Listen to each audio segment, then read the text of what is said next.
এই মসজিদে তোমরা কেউ দান করতে পারবা না। এই মসজিদের দোতলার কাজ আমি একাই করব। কি বলছো? আমার অনেক টাকা আছে।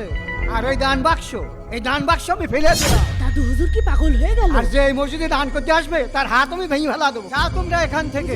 মসজিদে দান করতে পারবো না, এবার কেমন কথা? ইমাম সাহেব তো মসজিদে দান করতে দিচ্ছে না। আমি এই টাকা এখন কি করব? এক কাজ করি, এই টাকা দিয়ে ইট কিনে নিয়ে আসি আর এসে চুরি করে মসজিদে রেখে যাব। আঙ্কেল, কি রে আমি এই 50 টাকার ইট কিনবো। দেখি 50 টাকায় কিন্তু দুটো ইট হবে। আচ্ছা তাই দিন। এনে ধর, যা 50 টাকা ইট কিনতে আইছে। এই তো সুযোগ, আশপাশে কাউকে দেখছি না। এই যে রাখলাম ইট, এখান থেকে তাড়াতাড়ি ভেগে যায়। এই যে 1000 টাকা। হুজুর আমি 500 টাকা দিলাম। জাযাকাল্লাহ। আরে, এই দিন 20 টাকা। খুব ভালো। ইমাম সাহেব দাঁড়ান। আপনি তো বললেন মসজিদের জন্য কারোর অনুদান দিবেন না, তাহলে আজকে নিচ্ছেন কেন? তাহলে শোনো, সেদিন তোমাদেরকে তাড়িয়ে দিয়ে আমি রাত্রি ঘুমাইছিলাম, স্বপ্নে দেখলাম তুমি গোপনে দান করার কারণে আল্লাহ তোমাকে অনেক সম্মানিত করেছে। আল্লাহ তাআলা তোমার দানকেই বেশি পছন্দ করেছে, অথচ আমি অহংকারে